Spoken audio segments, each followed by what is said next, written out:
আমরা তাদের একবারে গোডাউনে ঢুকে গেলাম। এখানে প্রতিদিনে তো হাজার হাজার কাজ হচ্ছে।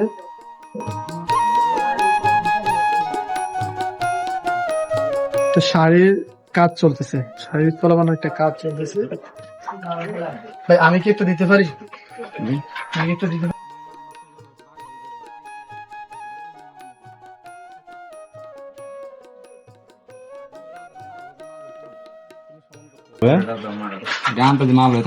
না, আপনার সমান বরাবর একটা দিই। শেষেরটা দিন, শেষেরটা। মানে একটু ফাঁক দিয়ে মারুন লাগবে। এই যে আমি একটা, আপনি আমাকে দেখাই দিবেন। দিয়ে মারবেন একটু ফাঁক রেখে। যারা দিয়ে মারবেন মারেন। হ্যাঁ, ভালো বুঝছে? হবে, হ্যাঁ।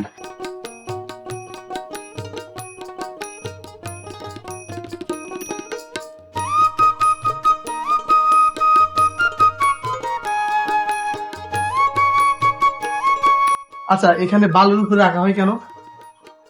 বালুর মুখে রাখা, এটা ওই ওনারা জিজ্ঞেস করেন না, ক্লিয়ার কইতে পারবো। ভাই বালুর উপরে রাখা হয় কেন? রাখো, যেমন মনে করেন যে বালুটা মোমটা মনে করেন বালুটার সাথে না লাগে, হ্যাঁ। এই কারণে মনে করেন উপরে আর নিচে জন মানে একই রকম কালার থাকে- হয়ে যায়, থাকে, ডিজাইন হ্যাঁ। হয়ে যায়। জি জি, মানে একই রকম থাকে। আর যে অবশিষ্ট পানিটা যাতে চুষে নিয়ে নেয় বালু। জি জি জি। হ্যাঁ, তাও এটাও একটা পানি ভালো নিষ্কাশন। দিক। তবে এই কালারটা তো সাদা কাপড়, তো এটা মানে দাগ পড়লে কিভাবে উঠান আপনারা? এটার একটা কেমিক্যাল আছে, তা কেমিক্যাল দিয়ে মানে এটা দাগ পড়লে দাগটা উঠে আর কি। কেমিক্যালের সাহায্যে। দুইজনেই একই বল থেকে, মানে একই বলের মোম থেকে দুইজনেই দুই পাশে কাজ করতেছে।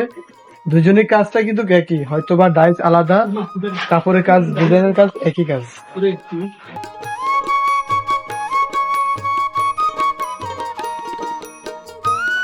ডিজাইনটা অনেক সুন্দর লাগতেছে, যদিও এটা অনেক সুন্দর একটা শাড়ি হবে। তবে এই সাদাই না, এটার মধ্যে আরো অনেক কালার করবে নাকি আঙ্কেল? হ্যাঁ, কালার করবে। আঙ্কেল, আপনি এই কাজের সাথে কতদিন যাবত জড়িত আছেন? 40 বছর। মাশাআল্লাহ, তাহলে আপনার তো বয়স অনেক হচ্ছে। আলহামদুলিল্লাহ। কেমন লাগে আপনার এই কাজটা করতে দৈনন্দিন? আপনি নিজে শুরু করছে হ্যাঁ। জি এর রহমান থাকতে তাই? তাহলে এখানে আপনাদের ওই যে আপনার ডাইসের কাজটা হয়, মূল প্যাকেজিং বা আয়রনের কাজটা কোথায় হয়? সব সব ওই যে ওই সামনের ঘরে।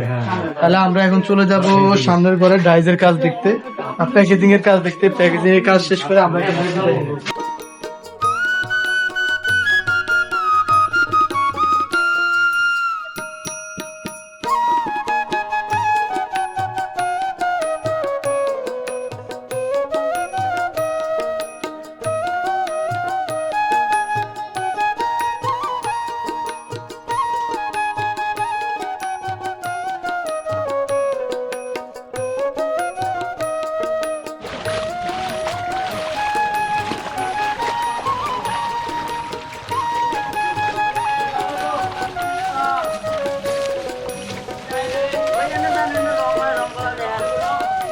দিচ্ছি।